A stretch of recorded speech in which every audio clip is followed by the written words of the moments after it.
Hello friends, मी शिल्पाच कुकरीमध्ये तुम्हा सर्वांचं खूप खूप स्वागत आहे। तर आजचा आपला व्हिडिओ जे आहे ते एकदम स्पेशल आहे, कारण आजचा व्हिडिओ जे आहे ते मी मराठीमध्ये बोलणार आहे। मला बरेच जणांचे कमेंट्स आले होते की तू मराठीमध्ये पण व्हिडिओ टाकत जा, त्यामुळे आजचा जे व्हिडिओ आहे ते मी मराठीमध्ये बोलणार आहे।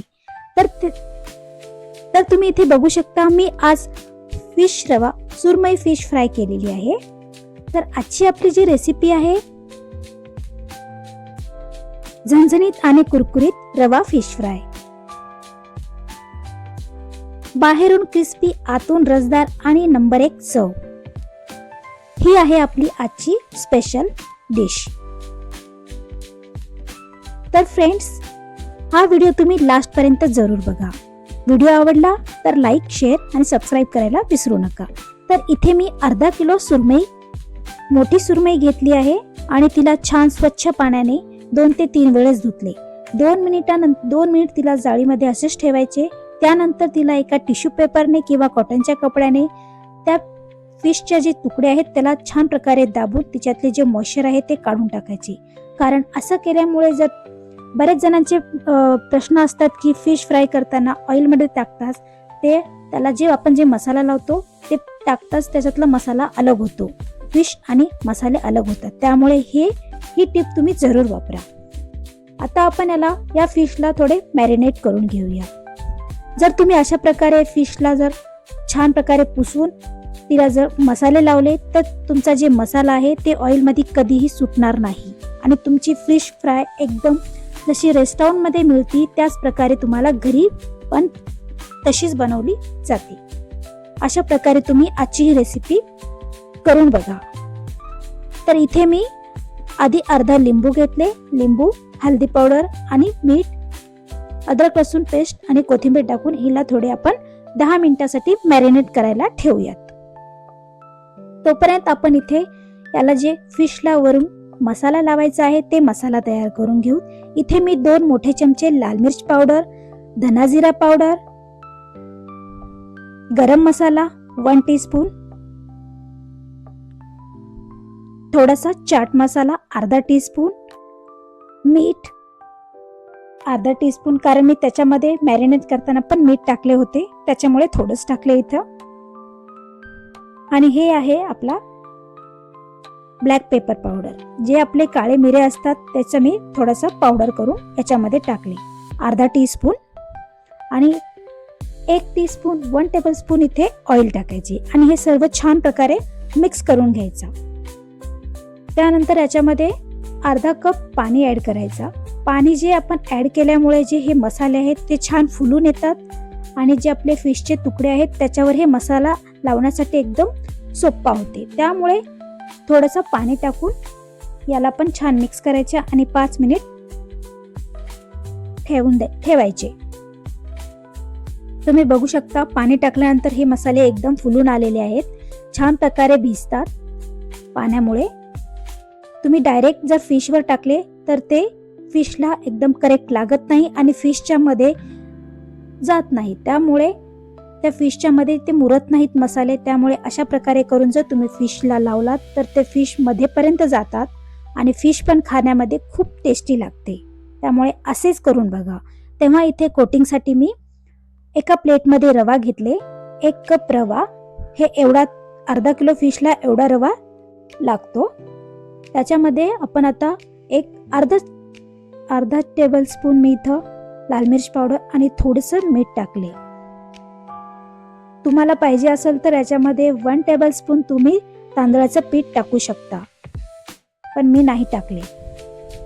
बरेच जण नुसते तांदूळाच्या पिठाचे पण कोटिंग करतात, पण ते एवढा क्रिस्पी होत नाही।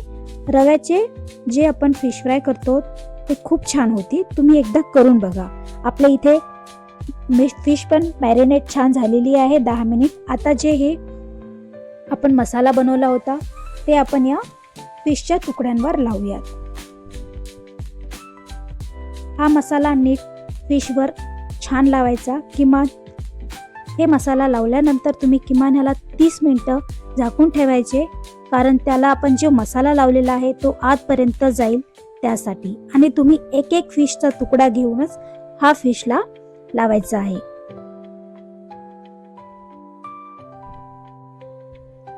तुम्ही एकदम डायरेक्ट पूर्णच मसाले त्या बाउलमध्ये टाकून मिक्स केला तर ते उपयोग नाही, कारण त्या पूर्ण फिशच्या तुकड्याला हा मसाला लागत नाही.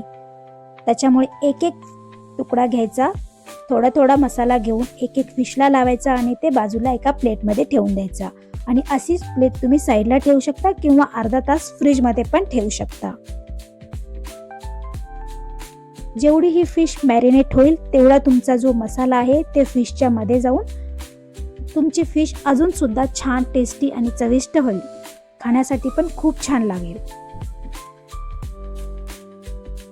तुम्ही बघू शकता मी एक एक पीस घेऊन इथे लावलेली आहे. आता मी याला अर्धा तासासाठी मॅरिनेट करण्यासाठी ठेवते. अर्धा तास झालेला आहे. इथे मी आता याच्यावर कोटिंग करणार आहे. कोटिंग आपल्याला या रव्यामध्ये छान एक एक पीस घ्यायचा आणि त्याला या रव्याच्या कोटिंगमध्ये छान घोळायचा आणि हलक्या हाताने दाबून त्याला छान प्रकारे कोटिंग लावायचं आहे.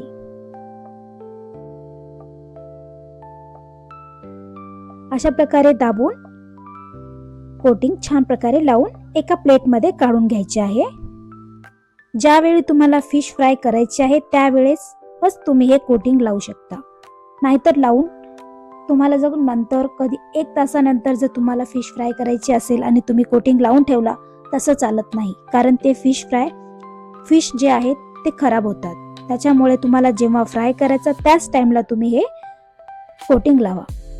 जर नाही करायचं तर तुम्ही हे मसाला लावून तुम्ही फ्रीजमध्ये 2 दिवस पण ठेवू शकता. पण कोटिंग केल्यानंतर फिश लगेचच्या लगेच तुम्हाला फ्राय करावं लागेल.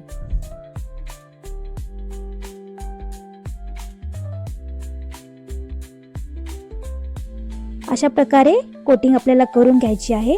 इकडे मी तवा गरम केलेला आहे. तव्यावर 2 टेबलस्पून मी इथं तेल टाकलेलं आहे आणि ही फिश फ्राय मी तव्यावर करून दाखवणार आहे. तव्यावर फिश फ्राय खूप छान प्रकारे होते, कारण तवा जे आहे ते जाड ह्याचा घ्यायचा आपल्याला.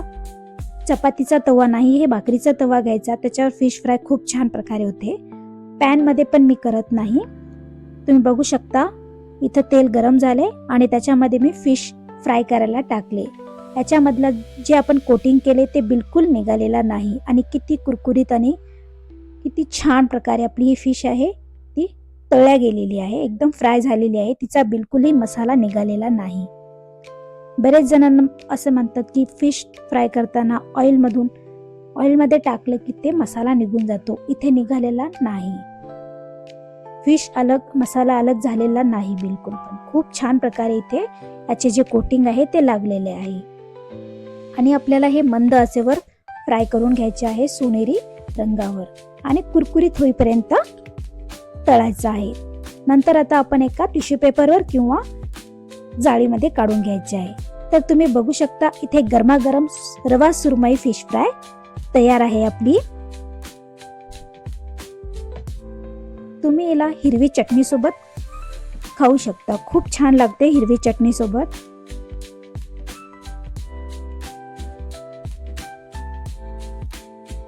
तर आज करून बघा घरच्या घरी झणझणीत आणि कुरकुरीत रवा सुरमई फिश फ्राय. लाल तिखट मसाल्यात मुरलेली हा सुरमईचा तुकडा रव्यात घालून तळला की सुगंधाने घर कसे भरून जाईल. ही रेसिपी अगदी सोपी, झटपट आणि एकदम गावाकडच्या चवीसारखी आहे. तर फ्रेंड्स, व्हिडिओ आवडला तर लाईक, शेअर आणि सबस्क्राईब करायला विसरू नका. मी पुन्हा भेटते नवीन एका रेसिपी सोबत. तोपर्यंत बाय बाय, टेक केअर.